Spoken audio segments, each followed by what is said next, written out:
The Real Take, your weekly real estate news you need to know. Brought to you by Joe Kehrig, one of the most accomplished real estate professionals in the United States. Sponsored by Blueprint to Success, high performance real estate coaching. Hi everyone, welcome to The Real Take, the weekly real estate news you need to know. Hi, my name's Joe Kehrig, and this week we're going to talk about recession in real estate. Number one, is there going to be a recession, and how does it affect the real estate market? How is it going to affect the real estate market? Well, first off, yes, there's going to be a recession. Most of the experts feel it's going to happen in the next couple of years, but we have to educate our clients. Do you know that almost half the clients feel there's going to be a recession? Half the consumers out there feel there's going to be a recession, and almost 60% of those people feel it's going to be as bad as 2008. So what happens when people feel another recession like 2008 is coming in the real estate? Well, number one, they'll decide to stay tight and they decide not to move. Or two, if they're buyers, they'll say, hey, I'm going to keep my money on the sideline and wait for prices to go down and pick up some bargains like there was in 2008 through 2011. But here's what you have to educate them on. First off, we are in the longest economic recovery in U.S. history. And at the end of an economic recovery is an economic slowdown. And a recession is kind of defined as 2 consecutive quarters of the GDP going down. And in the last 5 recessions, here's what you have to educate your clients to. In the last 5 recessions, going back to 1980, in 3 of those 5, the real estate prices went up during the recession. And one, it only went down 1.9%.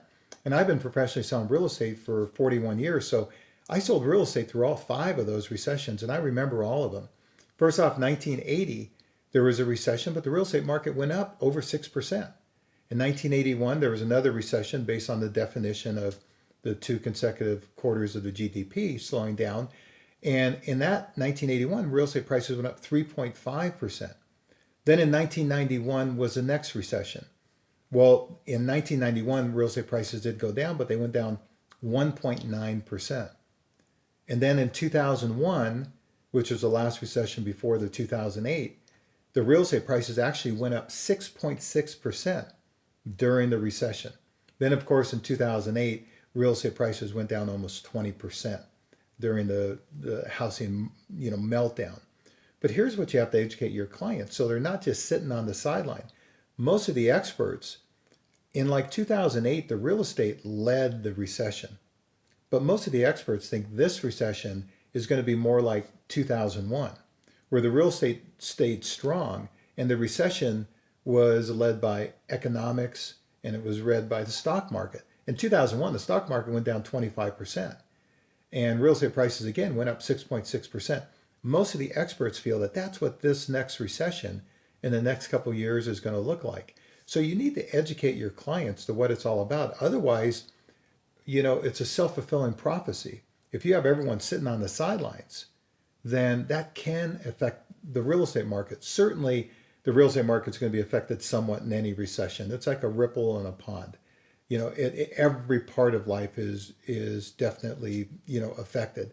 So again, you have to educate your clients to where they feel, where do they want to go? Like buyers right now, the market has slowed down a little bit. And what we're telling our buyers, I would still be a buyer in today's market, even though prices are high, but we're starting to see things level off, but I'd be a smart buyer. I wouldn't bid up homes, but I would basically just be a smart buyer. So again, educate your clients to what a recession is all about so they understand. So they're not just sitting on the sidelines where maybe they want to move, but they're afraid to move.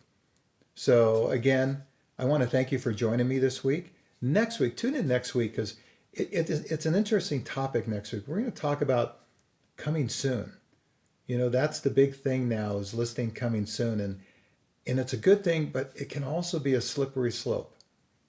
And as always remember to honor the journey. People ask me, I've gotten a lot of emails asking me, Joe, you always end on honoring the journey. What does that mean? It means like appreciating every single day and being thankful for every single day that you have. So again, have a great day and can't wait to see you next week. Thank you.